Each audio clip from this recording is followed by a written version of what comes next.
Now we're going to talk about how you too can plan a trip to Morocco. Now coming here, I did apply for an e-visa because I had a substituted visa. I have a visa to the US and I also have a UK visa. You could use any of these visas to qualify for the e-visa. Now, if you do not have any of these visas, it is still possible to get a Moroccan visa, but it will not be as easy as the rest of us. Like, I got my visa in less than 5 days, but you may have to wait between 10 to 15 working days to get yours. And really, I don't know if you'll get. There are no guarantees that you would get, but the easy way out is if you have any of these visas, you can apply for an e-visa. You would qualify to apply for an e-visa and get it within 5 days, typically 2 to 5 working days. So I applied for an e-visa. It was granted for 6 months. It was a single entry visa that was granted for a period of 6 months, meaning I had up to 6 months to come to Morocco. And so here we are. Welcome to Morocco. Now, when you're planning a trip to Morocco, the first thing you want to ask yourself is, where in Morocco do I want to go? Now, you need to, I'm going to be sharing details of everything you need to do, the things you should do when you come here, all the cities I'm going to visit. I'm going to be bringing you content just so you can get first-hand information and maybe like a visual representation of what you should expect when you visit. Now, how did I get here? I booked a ticket with Royal Air Maroc. Now, did you just roll your eyes like, that's your business? For whatever it's worth, Royal Air Maroc will get you here. Now, I'm not going to start with my experience with the airline. I think it was more, I don't think the airline is so much of a problem. I think it's more of the people who fly, who fly the Nigerian leg, you know, because I think they are cheaper than other airlines. You know, most people would naturally, you know, fly with them. And you know, people who would carry 20 kg of hand luggage on board, you know, those are the kind of people you'll be dealing with. So it is very important that when you're booking, or maybe you don't book, let's say, maybe the cheapest ticket, so you're not like maybe in the last group of people who bought the plane. But it doesn't really matter because it wasn't really as organized as any of your other airline. Everyone boarded the plane at the same time, irrespective of the group. You know, normally when you think you have maybe like a business class and a premium ticket, you think they'll call you first to board. So you go and the space will be like everybody boarded. We're all of us first come, survival of the fittest. So yeah, let us be boarding the plane. The plane is leaving, oh, it is leaving. Let us go. So everyone boarded the plane at the same time. It wasn't as organized as others, so I don't think it really mattered if you had different groups. You know, they were not boarding by groups. So if you can afford a business class ticket, fine, because no one is going to be dragging your upper room cabin with you. But if you're not, then just try and be on the line early so that you get in early and then you're able to find where to keep your bags. If that's a thing for you, if you like your carry-on bag, if that's something that you care about. So we flew Royal Air Maroc. I have flown with them to Brazil before. For the Lagos leg, it wasn't a pleasant experience, but for the Casablanca Rio trip, it was beautiful. The aircraft was nice, the service was good, but for the Lagos leg, they just don't take us seriously. I don't know. Anyway, so we got here and we landed in Casablanca. Like, I did book an accommodation in the city. I booked one right in the city center, a really nice accommodation, and then I'm right here. So I would include a link, you know, in case you would like to book with them. I think it's really beautiful. It's right in the city center and it's clean. Then I did arrange arriving at the airport. I did arrange my airport pickup through the hotel. You know, I paid like $40, you know, to get here because you know, it was a shared cost. You know, I wasn't traveling alone. That cost was shared. Now, once you get here, you know, Casablanca is not really a walkable city. You know, you want to move around with taxis, but that's not a problem because they do have like metered taxis in the city. You can just step on and maybe step outside and maybe hail a taxi, and they're metered, so you probably you know, don't have to, you know, negotiate ahead of time. Also, even though you don't want to spend so much time here, I would just advise a day or two is probably okay for you to see Casablanca. So I'm here at Hassan II Mosque in Casablanca. We're about to find out why everyone comes here, so stay with me.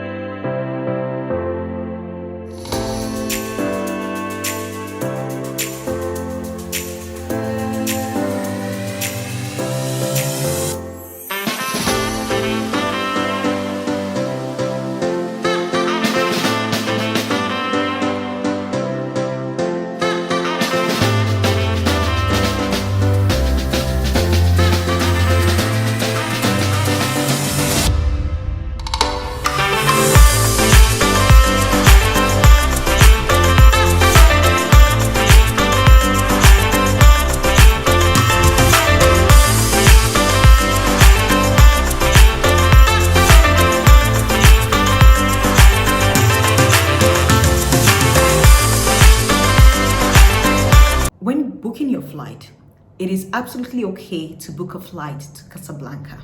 Now, the reason why I'm saying so, if you do plan to explore other cities in Morocco, then you can book a flight to Casablanca and then connect other cities, you know, whether you go by road or maybe you go by train. Now, when I booked my ticket, I booked a ticket to Marrakesh, you know. People who go to Morocco, you know, just always want to see, you know, Marrakesh. Some people think some people say it's their best city in Morocco. So I booked a flight ticket to Marrakesh. Now, because I was exploring other places, I did not know at the time how short the distance from Casablanca to Marrakesh, you know, was. And so what happened was that I landed in Casablanca for a few days, you know, and then I had a connecting flight to Marrakesh. Now I went to Chefchaouen, and then I went to Tangier, and then from Tangier I could have just gone to Marrakesh because there's a train, you know, that actually goes from Tangier, maybe makes a stop and an exchange in Casablanca, and then takes you to Marrakesh. Now the distance from Casablanca to Marrakesh is about, it's less than 3 hours, 2.5 hours, whereas the flight is just about maybe 35 minutes. And of course, I had to cancel my flight from Marrakesh to from Casablanca to Marrakesh because I did not want to fly. I'm not a big fan of flying. Like if I have the option of maybe using the train or, you know, taking a taxi, which is just comfortable, I would rather go for that option. So I did cancel that leg, just so I could experience, you know, the train ride from Casablanca to Marrakesh. So one thing you need to consider, don't feel the pressure to book a ticket to Marrakesh. You can actually book it to Casablanca, and then from Casablanca you can take a taxi or you can take the train to Marrakesh. And also, you also give you the flexibility to go anywhere and spend the time that you have. But because I did have a fixed ticket that I had to leave in a particular day, I had to cut my journey short in the other destination. And maybe I could have even gone to Marrakesh earlier, but because I had to delay until I had to miss, so at last minute, same day, I canceled that flight. So you don't need to book a ticket to Marrakesh. You can land in Casablanca and then you can just go.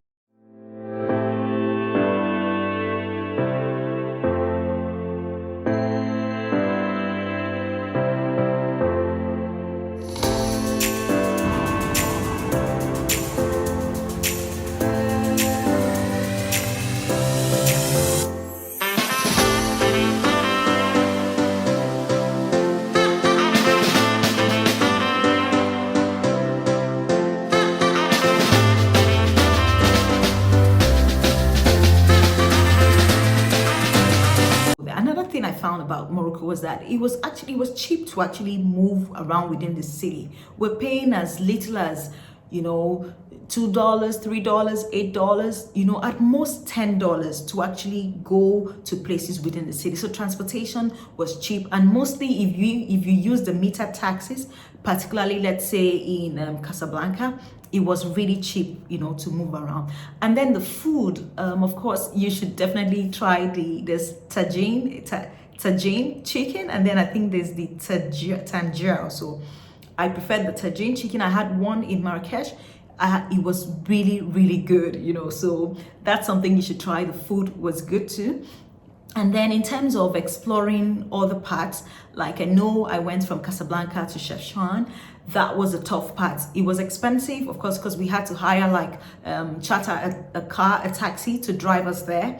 Now it is a long distance. We're on the road for 5 to 6 hours. Now between Chefchaouen and Tangier, it was 2.5 hours. It was an easy trip, you know. We did it in less than 3 hours, and then from there we used the train from Tangier to Casablanca. So moving around, the major cities are well connected, you know, other than the longest and maybe most uncomfortable aspect of it was the long taxi drive from Casablanca to Chefchaouen. But it's a city I think you should see. The blue city, it's called the blue city, and also the blue pearl. You should definitely see it. So it makes up the experience in the city, you know, makes up for everything. So here is what I did while visiting Chefchaouen. Greetings from the beautiful city of Chefchaouen. It's pronounced Chefchaouen. Whatever, I tried. Whoa, that's very nice. Chefchaouen is known as the Blue Pearl of Morocco, or simply referred to as the Blue City. When visiting Chefchaouen, you will discover that most of the buildings and some narrow streets, particularly in the old town, are painted blue. The tradition dates back to the 15th century, when the Jewish community who settled in Chefchaouen believed that weaving dyed blue thread into prayer shawls would remind people of God's power. They began painting the city blue and believed that the color blue symbolized divinity, faith, wisdom, and truth. Most locals believe that the blue represents the sky or heaven, while others say the blue is a good mosquito repellent. Some also believe that it is simply a beautiful color that would appeal to tourists and visitors. Despite these diverse theories, Chefchaouen is a gorgeous destination. It is also cheap and great for budget travelers. If you're a Nigerian passport holder and then you're wondering how you can obtain a visa to Morocco, I did share a video. So if you click on the link, you would find that I would include the link in the description box, so you can go watch the video on how you can obtain a visa to Morocco.